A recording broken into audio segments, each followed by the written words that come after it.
Hi Tubies, here's Alexandra and welcome to another video. Well, what are we doing today? I show you today my most used hobby tools. And we will start right at the beginning here with my painting setup, and we can zoom out a little bit more. And as you can see, I have here my little paint station, and I have here all my contrast paints and washes. And this is normally the view you get around here, and people are commenting that this is a total mess, but it's a controlled mess. And people wanted to send me paint racks, and as you can see here in the back row, I have a paint rack where all my acrylic paints are set up. So it is a controlled mess. Yeah. This is basically my tool number one that I use every day, my painting desk. And as you can see, the painting desk is not very big, so I'm at maximum capacity here for my workspace. So then we come to tool number two that I'm using every day, and that is my lights. So let's lower this a little bit more. This here is a light that is set up here on the side. Ta-da! And I have also a second light, this one here. So I can add this to the mix, and overall I have now here in my light setup a cross section. So I have lights from two directions, and this gives me in my painting setup a perfect lighting. So if you only have one light, let's say we turn this here off, this gives not the total illumination that you might need. You get a spotlight from the top, but all the side stuff, you see that here at the hands, this side is not as much lit as this here. And for that purpose, I use two lights. Yeah, that's my light setup. And now let's go on with the tools that I use. Let's start with the clippers. Why not? So as you know, I have lately made a little comparison video. I have these three clippers here, and these two here are the standard Citadel clippers, and they are, well, heavy-duty clippers. They are for clipping out the rough parts of a sprue. For example, let's say here this Tyranid Alpha Warrior, and I can clip here big things with it. And it's doing a relatively good job. But I recently bought me here some monoblade clippers. I have made a video about them especially where I show them off, and they are actually really cool.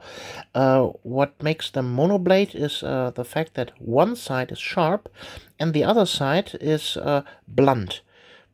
You might see that here. There is not an edge, it is a blunt surface, and this clipper will really slice through the part. You see? Zip.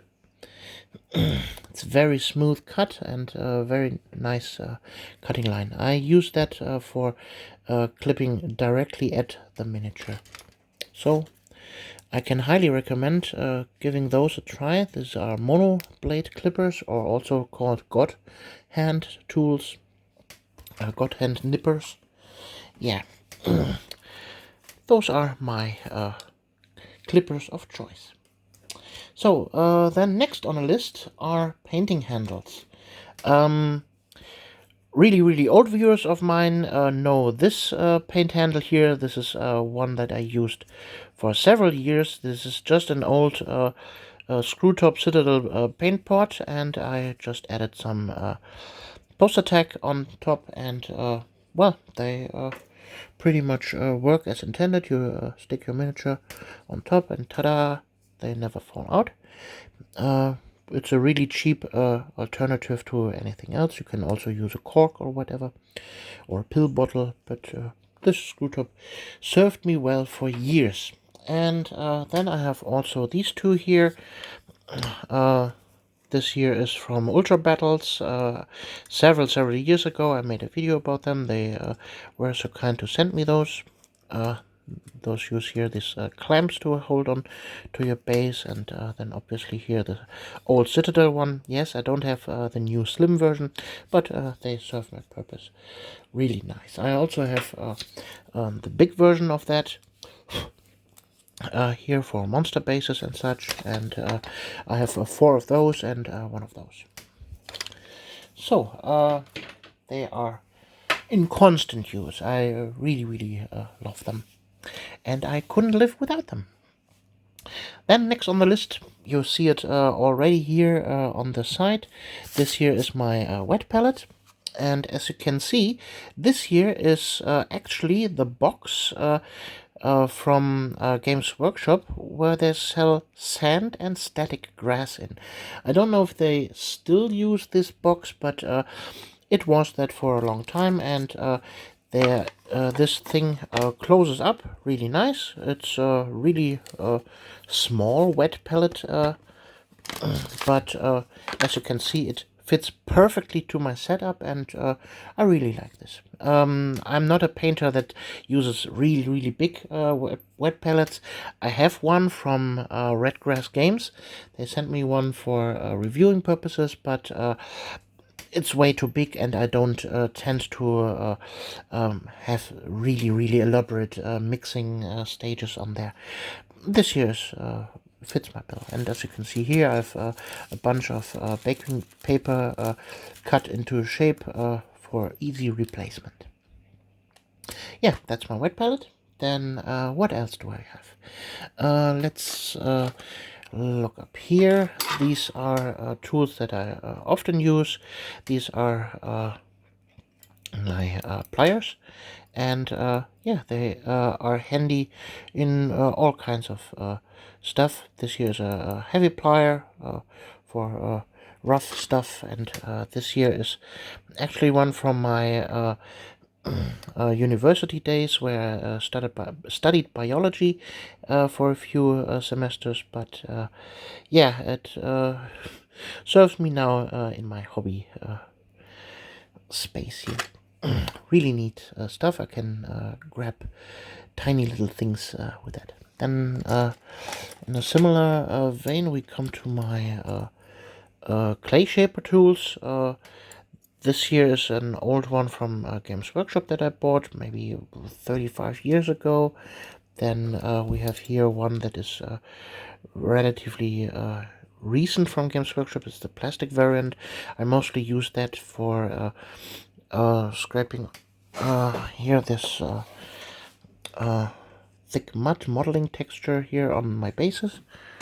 That's what I mainly use for that. It's nice, flexible, and good to use. And also I asked a dentist if they have an old dentist tool for me that I can use for clay shaping, and they were so kind and gave me one. Just ask. Sometimes they give you stuff like that. So what else on tools do I have here? So we have here a pipette. As you can see, it's quite dirty over the years. I use that to quickly grab a few drops of water when I use transfer sheets and stuff, and so on. Quite useful. So on the terms of knives, what do we have here? You know my stance about scalpels, or commonly referred as hobby knives. I personally hate those with a passion, and I think they are a safety hazard in the community. Someone somewhere thought that a tool that was designed for cutting off transfer sheets and stencils for airbrush purposes, thought that it was a good tool to use for miniature hobbying, but in fact it is not. It is a safety hazard, and I have seen several YouTubers and streamers cut themselves on stream or on videos live, and they are not safe. Box cutters are very much a very better alternative to use, simply for the fact that they have here this plastic housing. Sometimes it's metal. I have here one in metal. See? And this here is a mixture out of metal and plastic, but nevertheless, you have here this plastic housing, and when you rest your thumb against that, you can basically never cut yourself. You can cut towards you, you can cut away from you, but these are safe to use, and I will always recommend using box cutters or scalpels every day. So usually I use these ones here, but I recently found this here. As you can see, they have a very steep curve or angle, and they are perfect for really narrow mold line removing. So if you can get a hold of one with these kinds of plates with this angle, then yeah, go for them. And box cutters like that are really, really cheap. Euro or two, and you cut yourself one. So next on the list, drills. So this here is a pin vise I have since the early days of my hobby journey. So this is maybe 35 years old. It's a very old pin vise, simple and easy to use. Also here I have a box with several different drill bit sizes, so for heavy duty use this one, but I also have this thing here. This is a beauty that I got myself on eBay for just €10, and nowadays this thing costs about €100. It is the G-Lite grinder, and this is a power drill, like a Dremel, and it's a stick, and it's very powerful, and you can drill very fine holes with it, and you can also attach other drill bits and grindy bits on there, like a Dremel. It's a very, very powerful tool. It has heavy duty batteries inside here. Let me show you real quick. So these are not your standard AA. These are 5,000 milliampere 3.7 volt lithium ion batteries, or not batteries but accus, rechargeable batteries. And this thing is a powerhouse. I can highly recommend it. It's a great tool to have, but you need to have a specialized charging station for these batteries, and the tool itself doesn't come with a battery, so you have to order them separately. But this is a very, very great tool to have. So yeah, then we come to the brushes. Well, let me tell you, brushes. I have brushes, lots. These are my well, go-to brushes, and as you can see, I have the same brush 3 times here. Why do I have that? Well, as you can see, they are in descending order. This is a brand new one that I just unpackaged 2 days ago, and he has still a perfect tip. This one here is a heavy-duty one that is in my care for almost a year, and it has lost its very finest tip, but it's still a good brush to use. I use this one for everyday use for base coating and stuff.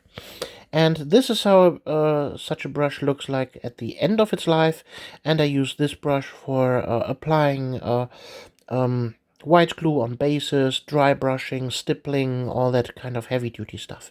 So even if your brush is no longer the perfect super fine sharp-tipped thing that it is in the beginning, it still has its use. And then I have two other brushes here for my everyday use. This here is also a very old brush. This is almost 3 years old. This is Kolinsky brush, and it is very nearing its end, but still is useful for all kinds of stuff, like applying metal paint, dry brushing tinier surfaces, and stuff like that. And here we have a brush that is not a Kolinsky. This is but still a natural hairbrush. It's also this is a Sablon brush, and I use this one for also base coating and stuff, depending on the circumstances. So then I have some stippling brushes. Those are here your standard how they're called, Boston pencil. This here is, for example, an artist Opus Series D, and these are some cheaper versions of that in different sizes. Also, I have this one here. This is a makeup brush with two different sizes, and you can see it's a little bit crusted over the years. Then I have here a very fine one from Artist Opus, and an equivalent of a different brand here. And those I use mainly for my stippling purposes. What else do I have? Then I have from Games Workshop some base paint brushes here. I use them for all kinds of purposes. Then we have here 2 times my stippling applicators that I built. So this one here is the fancier version. This one here is the first version I made with an old brush handle, and I simply stuck the crocodile clamp here on the end, and we have here just a little bit of foam. And here's now the fancier version. This here is a lead holder, and here we have the crocodile clamp, and just goes in there, zack, and voila, we have now a stippling tool without having to use my pliers and constantly holding them down. Yeah. What else? What tools do I have here? I have here a mold line remover from Games Workshop. I tried to sharpen it a little bit, but I need a better electric sharpening tool for that. I used my old purpose file here for that, but that didn't work so well in the end. What else do I have on tool hand here? Let's see. I have 2 more pliers here. Those are not pliers for miniature purpose. As you can see here, it doesn't have a flat edge. This is for cutting wires and stuff, and maybe how they're called.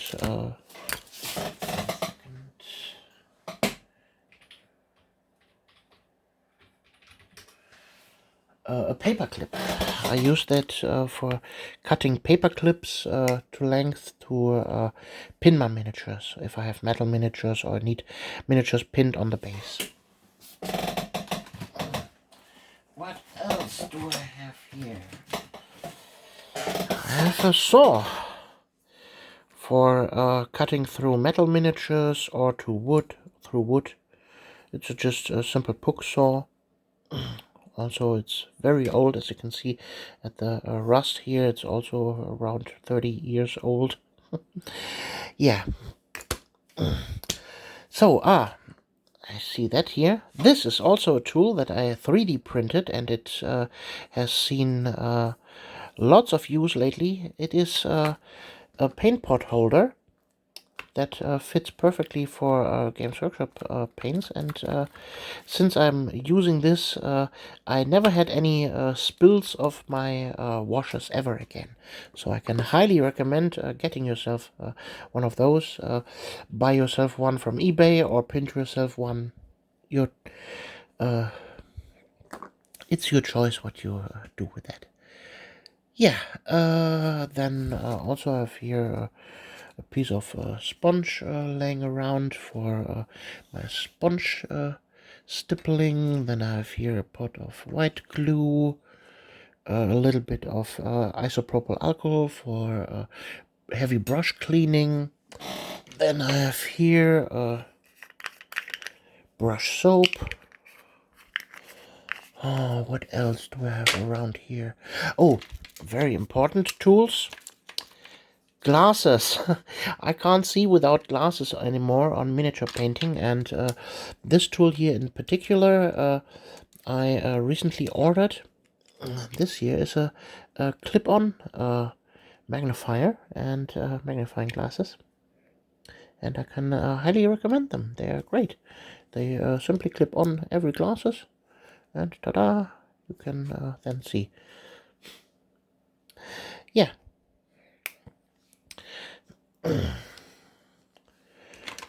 So, what else do I have here? A bottle of medium, acrylic medium, matte medium, a bottle of Noosh, obviously super glue, then Microsol for my stencils here, and not stencils, water transfers. What else? I have plastic glue, obviously. Pigment powders I have laying around here. What else? What else? Yeah, I think that is about it. Maybe some tissue paper for cleaning your brushes. Yeah, and you have seen that my old ashtray here. It is for several purposes, including used as an ashtray and also for dirt that I have laying around. I have a box of sand here for sanding bases. You might have seen this concoction here. This is, well, a spice shaker, and in here is our pigment powder for, I use that for applying rust, heavy rust. So you apply a layer of white glue, and then you sprinkle it with a spice shaker on, so that the pigment is built up in a three-dimensional layer, and with that you get really three-dimensional rust. Yeah, I have a spoon laying around here for applying the sand, and yeah, that's about it. Those are all the tools that I'm frequently using here on my painting desk. I hope that gives you some insight into what to buy if you're a new hobbyist here and you need some inspiration, what tools to use and what tools to buy. Yeah, I hope that helps, and we see us in the next video. You, Alexandra. Bye.